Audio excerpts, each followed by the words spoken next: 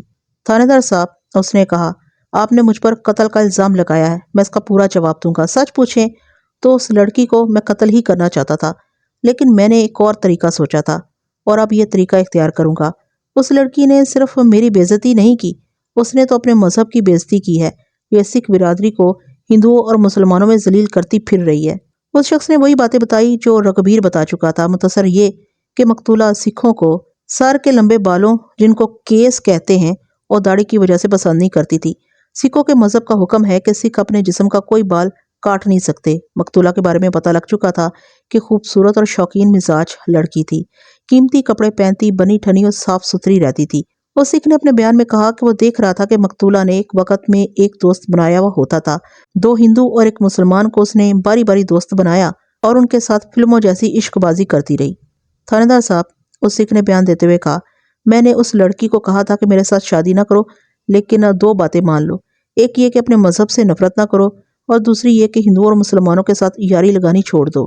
اس کا اس نے مجھ کو یہ جواب دیا کہ میری ہنسی اڑائی، پھر کہنے لگی، ان سے نہیں تو کیا تجھ جیسے بھوت کے ساتھ یاری لگاؤں؟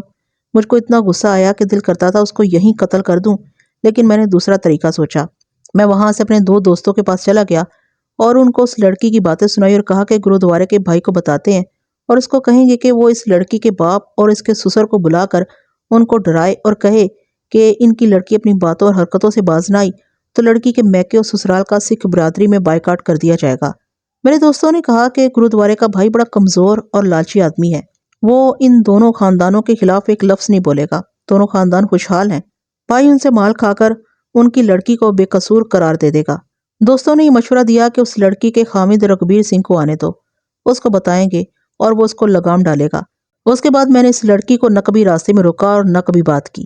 2 مہینے بعد رگبیر چھٹی آیا تو میرے دوستوں نے اس کو اس کی بیوی کی باتیں بتائیں۔ اس نے کہا کہ وہ اس کا بندوبست کرے گا۔ 2-3 دنوں بعد لڑکی اپنے سسرال گھر میں قتل ہو گئی۔ ہم نے کہا کہ اس کو رگبیر نے قتل کیا ہے۔ جب یہ سنا کہ رگبیر چلا گیا ہے تو ہم نے یقین کے ساتھ کہا کہ قاتل رگبیر ہے۔ اب یہ سمجھ لیں کہ جو کام میں نے کرنا تھا وہ رگبیر نے کر دیا۔ میں نے اس سکھ کے دونوں دوستوں کو بلوایا، ان سے پوچھ گچھ کی تو پتہ چلا کہ اس سکھ نے اپنا جو بیان دیا تھا وہ بالکل صحیح ہے۔ اس نے واقعی ان دونوں کو مشورہ دیا تھا کہ گرودوارے کے بھائی کو یہ صورتحال بتائیں گے۔ میں نے رگبیر سے پوچھا کہ اس کو کس نے مقتولہ کے چال چلن کے بارے میں آگاہ کیا تھا۔ اس نے انہی 2 سکھوں کا نام لیا جو اس وقت تھانے میں موجود تھے۔ یہ ثابت ہو گیا کہ یہ سکھ جوان جو مقتولہ کا امیدوار تھا بے گناہ ہے۔ قاتل کی نشانیاں نہ ملنے کے باعث بھی وہ بے گناہ تصور کیا جانا چاہیے تھا۔ میں نے ان 2 ہندوؤں اور مسلمانوں کا نام معلوم کر لیا جن کے ساتھ مقتولہ نے باری باری دوستی رکھی تھی۔ پہلے میں نے ایک ہندو کو اپنے پاس بلایا۔ وہ خوبصورت جوان تھا، چہرے کے لحاظ سے ہی نہیں بلکہ جسم کے لحاظ سے وہ زیادہ خوبصورت تھا۔ ہندو زیادہ تر تجارت پیشہ یا ملازمت پیشہ ہوتے ہیں۔ وہ چہرے کے خوبصورت ہو سکتے ہیں لیکن جسم کے لحاظ سے ڈھیلے ڈھالے اور فطرت کے لحاظ سے تنگ نظر اور گھٹی ہوئی طبیعت کے ہوتے ہیں۔ یہ ہندو عشق بازیوں کے چکر میں نہیں پڑتے اور نہ ہی وہ فضول پیسہ برباد کرتے ہیں۔ زمیندار ہندو جو عموماً جاٹ اور راجپوت ہوتے ہیں اور خود کھیتوں میں کام کرتے یا کرواتے ہیں، وہ جسموں کے لحاظ سے مضبوط اور سمارٹ ہوتے ہیں اور تنگ نظر بھی نہیں ہوتے۔ ان ہندو زمیندار خاندانوں کے جوان لڑکے عموماً عیش و عشرت کرتے ہیں۔ یہ طباً جنگجو ہوتے ہیں، اس لیے ان میں جرأت اور دلیری ہوتی ہے۔ فوج میں زیادہ تر ہندوؤں میں سے انہی قوموں کے جوانوں کو لیا جاتا ہے۔ یہ جو ہندو جوان میرے پاس بیٹھا ہوا تھا ہندوؤں کی اسی زمیندار نسل میں سے تھا۔ اس کی ڈیل ڈول اور انداز دیکھ کر ہی میں نے رائے قائم کر لی کہ یہ شہزادہ ہے۔ اس نے مجھ کو تھوڑا سا بھی پریشان نہیں کیا۔ وہ ذرا گھبراہٹ میں تھا۔ میں نے نہ اپنے بولنے کے لہجے میں نہ اپنے چہرے پر تھانے داری اور روب داب رکھا۔ اس کے ساتھ بے تکلف دوستوں والا انداز رکھا۔ تم پر کوئی الزام نہیں یار، میں نے اس کو ہلکے پھلکے لہجے میں کہا۔ وہ تمہاری محبوبہ قتل ہو گئی ہے، اس کے بارے میں کچھ معلوم کرنا ہے۔ اب تو وہ کسی اور کی محبوبہ تھی جناب، اس نے کہا۔ وہ 2 سال پہلے کی بات ہے جب میری محبوبہ ہوا کرتی تھی، اب تو وہ محبوب بدل چکی تھی۔ یہ ساری بات سنا دو، میں نے کہا۔ تمہیں چھوڑ کر اس نے کس کے ساتھ دوستی لگائی؟ یہ بھی بتاؤ کہ وہ کیا باتیں کیا کرتی تھی، جو کچھ جانتے ہو مجھ کو بتا دو۔ کوئی لمبی چوڑی بات نہیں جناب، اس نے جواب دیا۔ وہ چاہتی تھی کہ آدمی جو اس کو پسند آ جائے اس کی خوبصورتی کی تعریفیں کرتا رہے اور تحفے دیتا رہے۔ وہ زیادہ تر کپڑے اور نقلی زیورات پسند کرتی تھی۔ اس کو سونے کے زیورات تو کوئی دے نہیں سکتا تھا۔ اس کی ماں بھی ایسی تھی۔ اب اس عورت کا بڑھاپا شروع ہو چکا ہے، لیکن کسی نہ کسی آدمی کو پھانس لیتی ہے اور برے کرتوت سے باز نہیں آتی۔ مقتولہ نے تمہارے ساتھ دوستی کیوں توڑی تھی؟ میں نے پوچھا۔ دوستی تو اسی نے توڑی تھی، اس نے جواب دیا، لیکن اصل میں نے خود توڑی تھی۔ میں اس کو اتنے تحفے نہیں دے سکتا تھا جتنے وہ مانگتی تھی۔ وہ نقد رقم بھی مانگتی رہتی تھی۔ میں شروع میں اس کی فرمائشیں پوری کرتا رہتا تھا، لیکن میرے لیے یہ کام مشکل ہو گیا۔ 2 بار مجھ کو گھر سے رقم چوری کرنی پڑی۔ اتنی زیادہ خوبصورت لڑکی کو میرا دل چھوڑنے پر راضی نہیں ہوتا تھا۔ میں نے اس کو بہانے سے یہ کہنا شروع کر دیا کہ اچھا کچھ دن ٹھہر جاؤ، میں تمہیں اس سے زیادہ قیمتی کپڑا لا دوں گا۔ وہ سمجھ گئی کہ میں اس کے لیے تحفے خریدنے سے گریز کر رہا ہوں اور یہ میری مالی مجبوری ہے۔ اس نے آہستہ آہستہ مجھ سے ہٹنا شروع کر دیا۔ باتیں کیا کرتی تھی؟ سکھوں کو پسند نہیں کرتی تھی، اس نے جواب دیا۔ مجھ کو کہتی تھی کہ میں ہندو ہو جاؤں گی، تم میرے ساتھ شادی کر لو۔ میں نے کہا میں اپنے ماں باپ کے دل کو تکلیف نہیں دینا چاہتا، وہ نہیں مانیں گے۔ دراصل جی دل تو میرا بھی یہی کہتا تھا کہ اس کو ہندو بنا کر بیوی بنا لوں، لیکن مجھ کو ایک ڈر یہ تھا کہ اس طرح سکھ اس کو یا مجھ کو یا ہم دونوں کو قتل کر دیں گے۔ دوسری بات میرے ذہن میں یہ آئی کہ اس کی ابھی شادی نہیں ہوئی اور یہ اتنی دلیری سے میرے ساتھ تعلقات رکھے ہوئے ہیں، شادی کر کے تو یہ اور زیادہ کھل جائے گی۔ ہمارے تعلقات پاک تو نہیں تھے، اس طرح ناجائز عیش موج کرنے والی لڑکی کو کوئی بغیرت ہی اپنی بیوی بنائے گا۔ میری بات ٹھیک نکلی، وہ مجھ کو چھوڑ کر ایک اور کے ساتھ لگ گئی اور اس کو چھوڑ کر ایک اور کے ساتھ تعلقات بنا لیے۔ شادی کر کے بھی وہ اس برے راستے سے نہیں ہٹی اور خاوند کے ہاتھوں قتل ہو گئی۔ میں نے اسے جان چھڑا لی تھی۔ اس ہندو لڑکے کے ہاتھوں کی الٹی طرف اور بازوؤں کو میں نے دیکھا، کوئی خراش نظر نہیں آئی۔ اس کے ننگے پاؤں کا کھرا بھی ملزم کے کھرے سے مختلف تھا، اس کی انگوٹھی بھی نہیں تھی۔ اس کے بعد مقتولہ نے ایک اور ہندو کے ساتھ دوستی لگائی، وہ بھی تھانے میں موجود تھا۔ میں نے اس کو بلایا۔ یہ بھی خوبصورت جوان تھا اور اس کی بھی ابھی شادی نہیں ہوئی تھی۔ میں نے اس کی باتیں سننے سے پہلے اس کے بھی ہاتھ اور بازو دیکھے، کوئی خراش نظر نہ آئی۔ اس کا ننگے پاؤں کا کھرا دیکھا، یہ ذرا سا مختلف تھا۔ اس کی بھی انگوٹھی نہیں تھی۔ اس کا بیان لینا وقت ضائع کرنے والی بات تھی، پھر بھی میں اس کے ساتھ سوال جواب شروع کر دیے۔ پہلے تو اس نے کہا کہ مقتولہ کے ساتھ اس کا کوئی تعلق نہیں تھا۔ کیا تم جانتے ہو کہ تمہارا یہ جھوٹ تمہیں پھانسی کے تختے پر کھڑا کر دے گا؟ میں نے اس کو کہا، میں جانتا ہوں کہ تمہارے تعلقات مقتولہ کے ساتھ تھے، تمہارے جھوٹ بولنے کا مطلب یہ ہے کہ تم مقتولہ کے قتل میں شامل تھے۔ نہیں، وہ شدید گھبراہٹ کی حالت میں کہنے لگا، میں نے اس کو قتل نہیں کیا۔ پھر جھوٹ بولنے کی وجہ بتاؤ۔ میں نے اس ڈر سے جھوٹ بولا تھا کہ مجھ پر قتل کا الزام نہ لگ جائے۔ اس نے کہا، میرے اس کے ساتھ پہلے بھی تعلقات تھے، پھر ایک مسلمان درمیان میں آ گیا اور میرے تعلقات ٹوٹ گئے۔ شادی کے بعد اس نے مسلمان سے کنارہ کشی کر لی اور پھر میرے ساتھ دوستی کر لی۔ اس نے مقتولہ کے بارے میں بالکل وہی باتیں بتائیں جو اس جیسا ایک ہندو سنا گیا تھا۔ ان باتوں کو دہرانا ضروری نہیں۔ اس کو بھی مقتولہ نے کہا کہ وہ ہندو ہو کر اس کے ساتھ شادی کرنا چاہتی ہے۔ اس ہندو نے بھی اس کو ٹرخا دیا۔ اس سے بھی مقتولہ نے بہت مال کھایا۔ اب مسلمان کی باری تھی۔ میں نے ہندو کو اٹھا کر مسلمان کو اپنے پاس بلایا۔ 2 ہندوؤں کو میں نے دیکھ لیا تھا، دونوں خوبصورت جوان تھے، لیکن اس مسلمان جوان کو دیکھا تو میں نے مقتولہ کی پسند کی دل میں تعریف کی۔ یہ مسلمان جوان دونوں ہندوؤں سے زیادہ خوبصورت تھا اور اس کے جسم کی جو بناوٹ تھی اس میں خاص قسم کی کشش تھی۔ اس کے چہرے پر اتنی گھبراہٹ تھی جو کسی عام آدمی کو بھی نظر آ سکتی تھی۔ میں نے اس کو اپنے سامنے کرسی پر بیٹھنے کو کہا تو وہ میری طرف دیکھتا ہی رہا، بیٹھا نہیں۔ بیٹھ جاؤ یار، میں نے مسکراتے ہوئے کہا، مجھ سے اتنا نہ ڈرو، تمہاری طرح انسان ہوں۔ وہ ڈرتے ڈرتے کرسی پر بیٹھا۔ میں محسوس کر رہا تھا کہ اس کا جسم گھبراہٹ سے اکڑا ہوا ہے۔ میں نے ایک بار پھر اس کو تسلی دی کہ ڈرنے اور گھبرانے کی کوئی وجہ نہیں۔ وہ ذرا سا مسکرایا اور فوراً ہی اس کی مسکراہٹ غائب ہو گئی۔ اس نے اپنے ماتھے پر ہاتھ پھیرا۔ اس ہاتھ کی الٹی سائیڈ میری طرف تھی۔ میں نے اس طرف ایک خراش دیکھی جو درمیان سے کوئی نصف انچ چوڑی تھی اور دونوں سروں کی طرف جا کر پتلی ہو گئی تھی۔ اس پر سرخ تہ جمی ہوئی تھی اور یہ خراش 4-5 دن پرانی معلوم ہوتی تھی۔ یہ اس کا بایاں ہاتھ تھا۔ اس کی چھوٹی اور درمیانی انگلی کے درمیان انگلی میں سونے کی انگوٹھی تھی اور اس انگوٹھی میں لال رنگ کا نگ تھا جس کا سائز اسی نگ جتنا تھا جو مجھ کو مقتولہ کے تکیے کی جھالر کے نیچے سے ملا تھا۔ میں تیزی سے اٹھا اور اس کے دونوں ہاتھ پکڑ کر الٹے کیے اور دیکھے۔ دونوں ہاتھوں کی الٹی طرف خراشیں تھیں۔ میں نے اسے پوچھا کہ یہ خراشیں کیسے آئیں؟ اس کے چہرے کی حالت اور زیادہ بگڑ گئی۔ جھوٹ بولنے سے پہلے یہ سوچ لینا کہ میں تصدیق کروں گا، میں نے کہا۔ میں تمہارے جواب پر چپ نہیں ہو جاؤں گا۔ بولو یہ زخم کب آئے اور کیسے آئے؟ میں نے ٹرنک کھولا اور ہاتھ ٹرنک میں کرنے لگا تو ڈھکنا خود ہی بند ہو گیا۔ اس نے ایسے لہجے میں کہا جسے صاف پتہ لگتا تھا کہ اس کی زبان ساتھ نہیں دے رہی۔ اس نے کہا ڈھکنا ہاتھوں پر زور سے گرا۔ میں نے تیزی سے ہاتھ باہر کو کھینچے اور کھال چھل گئی۔ خون نکلا ہوگا؟ ہاں جی، اس نے کہا۔ گھر والوں نے دیکھا ہوگا؟ ہاں جی۔ یہ کس دن کی اور کس وقت کی بات ہے؟ اس نے 4 روز پہلے کا دن اور 12 ساڑھے 12 بجے کا وقت بتایا۔ یہ میں تمہارے گھر سے معلوم کروں گا، میں نے کہا اور اس کی انگلی سے انگوٹھی نکال کر پوچھا یہ نگ کب ڈلوایا ہے؟ اس کو تو 2 سال ہو گئے ہیں، اس نے جواب دیا۔ یہ نگ شروع سے اس انگوٹھی میں ہے؟ وہ نگ جو شروع سے اس انگوٹھی میں تھا وہ ڈھیلا ہو گیا تھا، میں نے کہا۔ وہ اس رات کہیں پر پڑا تھا جس رات رگبیر کی بیوی قتل ہوئی تھی۔ یہ نگ نیا ڈلوایا ہے نا؟ کیا تم خود بتاؤ گے یا میں سناروں سے خود معلوم کراؤں؟ وہ خاموش رہا۔ اب تو اس کا چہرہ بالکل پھیکا پڑ گیا تھا۔ میں اس کو باہر لے کر کھوجی کو بلایا۔ اس کو پہلے جوتوں سمیت مٹی پر کھڑا کیا اور پرے ہٹایا۔ کھوجی نے پاؤں کا نشان دیکھا۔ یہ ہے وہ کھرا، کھوجی نے بے اختیار کہا۔ اب ننگے پاؤں دکھائیں۔ اس نے جوتوں کے کھرے پر ہاتھ پھیر کر مٹی ہموار کر دی۔ اس شخص کے جوتے اتروا کر ننگے پاؤں مٹی پر کھڑا کیا اور ہٹایا۔ یہ، کھوجی نے کہا، بال برابر فرق نہیں۔ میں نے اس خوبرو مسلمان جوان کو جوتے پہننے کو کہا اور اس کو اپنے دفتر میں لے گیا۔ اب خود ہی بول پڑو، میں نے کہا۔ نہیں بولو گے تو اپنا نقصان کرو گے۔ میں تمہارے گھر کی عورتوں کو تھانے بلا کر رات کو بھی تھانے میں ہی بٹھائے رکھوں گا اور ان سے کل پوچھوں گا کہ تمہارے ہاتھوں پر ٹرنک کا ڈھکنا گرا تھا یا نہیں، اور یہ انگوٹھی بھی سناروں کے پاس بھیج کر معلوم کرا لوں گا کہ یہ نگ اس انگوٹھی میں کل پرسوں ڈالا گیا ہے۔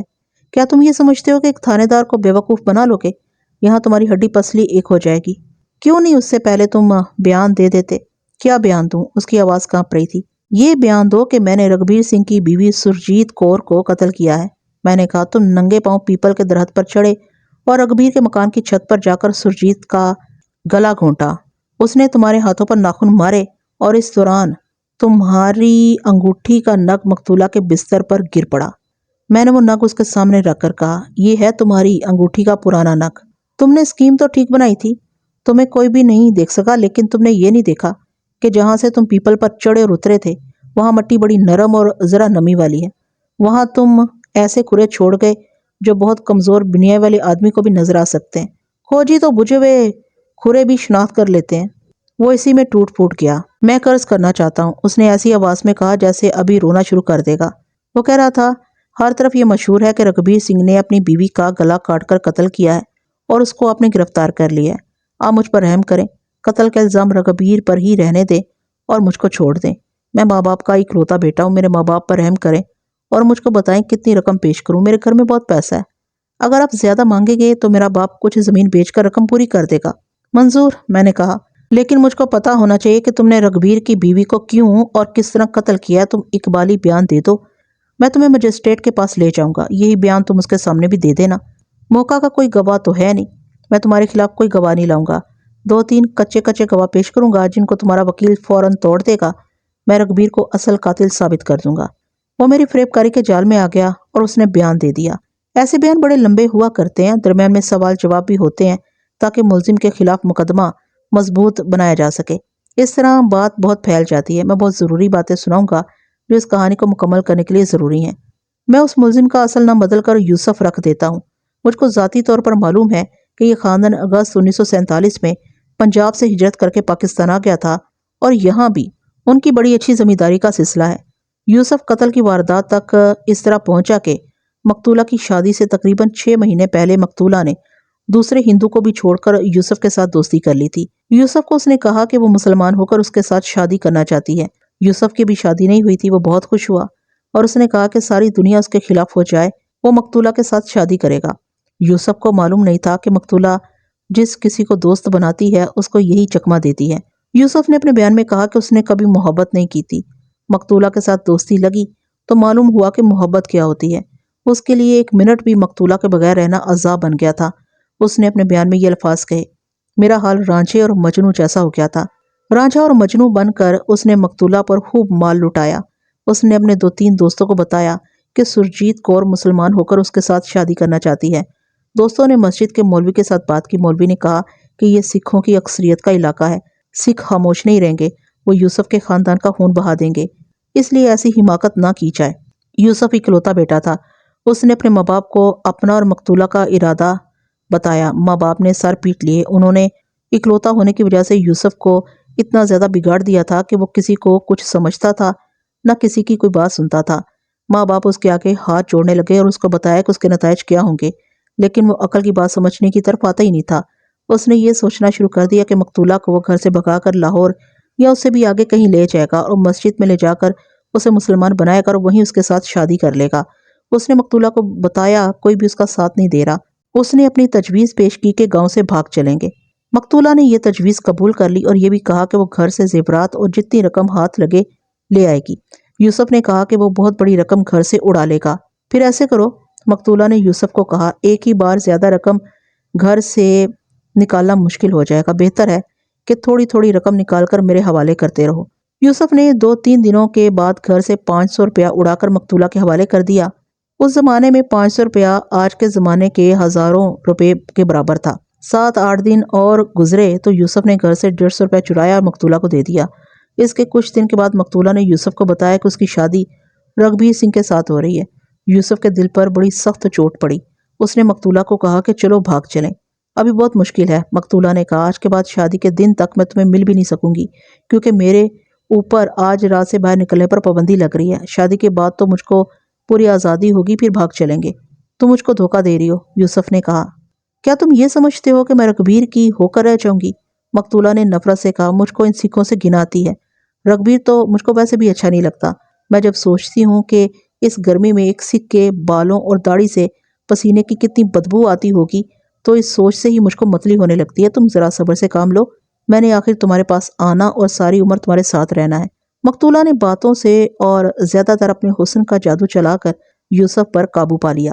مقتولہ کی شادی ہو گئی۔ وہ 1 مہینہ یوسف کو نہ ملی۔ رگبیر چھٹی پوری کر کے چلا گیا تو مقتولہ نے یوسف کے بار بار بلانے پر اس کے ساتھ ملاقات کی۔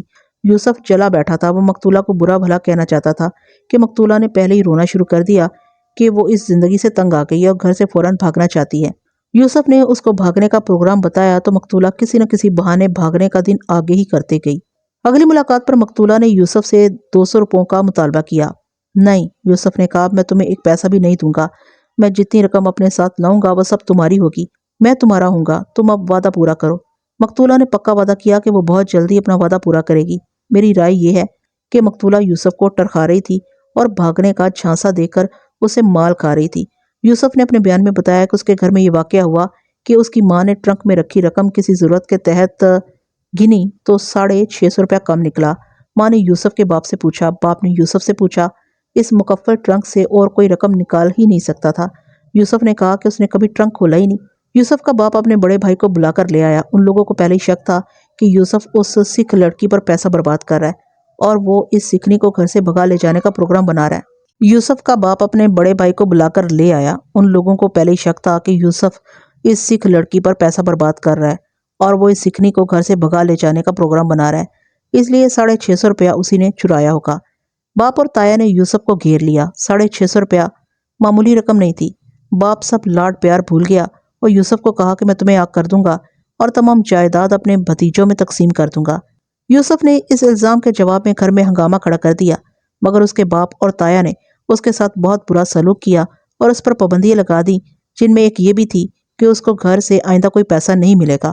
ادھر گھر والوں نے اس کو چور قرار دے دیا اور گھر میں اس کی شہزادوں والی حیثیت ختم ہو گئی۔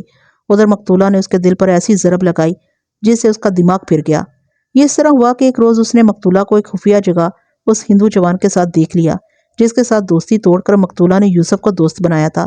میں چھوٹے چھوٹے واقعات بیان نہیں کر رہا کہ یوسف نے مقتولہ کو وہاں دیکھا اور اس نے کیا کیا اور کیا کہا۔ میں مختصر بات کر رہا ہوں، جو یہ ہے کہ مقتولہ نے یوسف کو چھوڑ کر ہندو کو از سر نو دوست بنا لیا تھا۔ یوسف کو بڑی مشکل سے مقتولہ کے ساتھ ایک ملاقات کا موقع ملا۔ مقتولہ نے اس کو صاف لفظوں میں کہہ دیا کہ وہ کسی مسلمان کے پیچھے اپنا مذہب نہیں چھوڑے گی۔ پھر میری رقم واپس کر دو، یوسف نے کہا۔ منہ دھو رکھنا، مقتولہ نے کہا، یہ میری دوستی کی قیمت تھی جو لے لی ہے۔ یوسف گھر کا چور بنا، رقم سکھنی کھا گئی۔ رانجھے اور مجنوں والا عشق یوسف کے دماغ کو چڑھ گیا۔ اس نے انتقام کی ترکیبیں سوچنی شروع کر دیں۔ اس کے دماغ میں قتل کے سوا کوئی بات آتی ہی نہیں تھی۔ ایک ترکیب یہ سوچی کہ مقتولہ اس کو ایک بار ملنے آ جائے تو وہ اس کو مٹھائی میں زہر کھلا دے، لیکن مقتولہ نے اس کو ملنے سے انکار کر دیا۔ رگبیر 5 دنوں کی چھٹی آ گیا۔ یوسف کو پتہ لگ گیا کہ رگبیر اور مقتولہ چھت پر سوتے ہیں۔ قتل کا موقع اچانک ہی پیدا ہو گیا۔ دن کے پچھلے پہر یوسف کو رگبیر کہیں جاتا مل گیا۔ یوسف نے اسے پوچھا کہ وہ کہاں جا رہا ہے۔ اس نے اپنے دوست کے گاؤں کا نام لیا۔ رات شاید وہیں رہو گے؟ یوسف نے کہا۔ نہیں، رگبیر نے کہا، رات کو آ جاؤں گا، آدھی رات ہو جائے گی، صبح واپس کوہاٹ جانا ہے۔ ان کی آپس میں سلام دعا تھی۔ یہ باتیں رسمی طور پر ہوئیں، لیکن خدا نے مقتولہ کے دن پورے کرنے تھے۔ یوسف کو معلوم تھا کہ پیپل کا ایک ٹہن رگبیر کی چھت پر جاتا ہے۔ یوسف رات 11 بجے پیپل کے قریب جوتے اتار کر اوپر چلا گیا۔ وہ اس کو اکیلی مل گئی، گہری نیند سوئی ہوئی تھی۔ یوسف نے ہاتھوں سے اس کا گلا گھونٹا۔ اس نے بتایا کہ مقتولہ نے اس کے دونوں ہاتھوں کی الٹی طرف ناخن مارے، پھر وہ مر گئی۔ یوسف کو انگوٹھی کے نگ کا صبح پتہ چلا کہ کہیں گر پڑا ہے۔ یہ نگ انگوٹھی میں ڈھیلا ہو گیا تھا۔ یوسف نے اسی روز نیا ڈلوا لیا تھا۔ یوسف نے مجسٹریٹ سے بھی بیان قلمبند کرا دیا تھا۔ اس کا باپ اور تایا مجھ کو رشوت پیش کرتے رہے اور میں ان کو ٹالتا رہا۔ سیشن کورٹ میں جا کر یوسف اپنے وکیل کے کہنے پر اقبالی بیان سے منحرف ہو گیا، لیکن میں نے شہادت کا کوئی خانہ خالی نہیں چھوڑا تھا۔ یوسف کو سزائے عمر قید دی گئی، جو ہائی کورٹ نے بھی بحال رکھی۔ رگبیر سنگھ صاحب بچ نکلا۔ تو ناظرین، میں امید کرتی ہوں کہ آپ کو یہ کہانی کافی پسند آئی ہوگی۔ اگر پسند آئی ہے تو ویڈیو کو لائک، کمنٹ اور شیئر کرنا ہرگز مت بھولیے گا۔ مجھے اجازت دیجیے ایسی ہی کسی اچھی سی کہانی تک کے لیے اللہ حافظ۔